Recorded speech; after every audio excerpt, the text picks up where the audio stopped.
जब भी हम ऊंट का नाम सुनते हैं, हमारे दिमाग में तपता हुआ रेगिस्तान, दूर दूर तक फैली सुनहरी रेत और कड़कती धूप की तस्वीरें उभर कर सामने आती हैं। लेकिन क्या आपने कभी ऐसे ऊंट की कल्पना की है जो ज़मीन छोड़कर समुद्र की गहरी और उथली लहरों के बीच तैरता हो? जी हाँ, ये कोई काल्पनिक कहानी नहीं बल्कि भारत की धरती पर घटने वाला एक सच्चा और अनोखा सच है। चलिए चलते हैं गुजरात। यहाँ कच्छ के तटीय इलाकों में एक ऐसी ही अनूठी प्रजाति पाई जाती है जिसे खराई ऊंट के नाम से जाना जाता है। खराई ऊंट यानी खराई कैमल्स। ये कोई आम ऊंट नहीं है, इन्हें तैरने वाले ऊंट भी कहा जाता है। क्यों?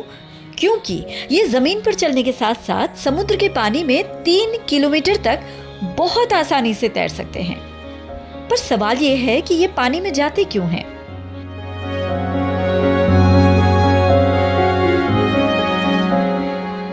दरअसल इनका मुख्य मकसद होता है समुद्र के बीच स्थित मैंग्रोव द्वीपों यानी कि मैंग्रोव आइलैंड्स तक पहुंचना।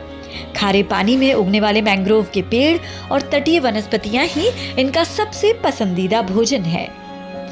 प्रकृति के इस अनूठे तालमेल से खराई ऊंटों को दुनिया की सबसे अनोखी प्रजातियों में से एक बना दिया गया है।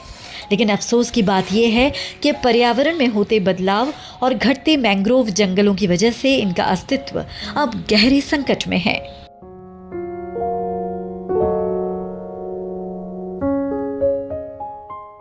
एक आंकड़े के मुताबिक कच्छ के इलाके में जहां कुछ साल पहले तक इनकी आबादी करीब 2200 थी, वहीं ये घटकर अब सिर्फ 1800 रह गई है।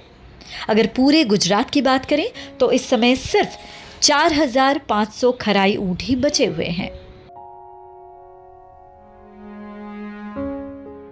उद्योगों का तेजी से बढ़ता फैलाव और तटीय मैंग्रोव वनों की अंधाधुंध कटाई इनके भोजन और प्राकृतिक आवास को लगातार प्रभावित कर रही है। तटीय समुदायों और मालधारी ऊंट पालकों की जीवन शैली भी इन्हीं ऊंटों पर टिकी हुई है। मालधारी ऊंट पालक यानी कि ऊंटों में सामान ढोने वाले। ऐसे में अगर समय रहते इन कोस्टल इकोसिस्टम्स को बचाने की गंभीर पहल नहीं की जाती है तो प्रकृति का ये तैरता हुआ चमत्कार इतिहास के पन्नों में हमेशा के लिए गुम हो जाएगा, जैसे कि अभी तक कई प्राणी हो चुके हैं। प्रकृति को बचाना है ताकि ये अनूठे जीव हमारे साथ सांस लेते रहें, है ना?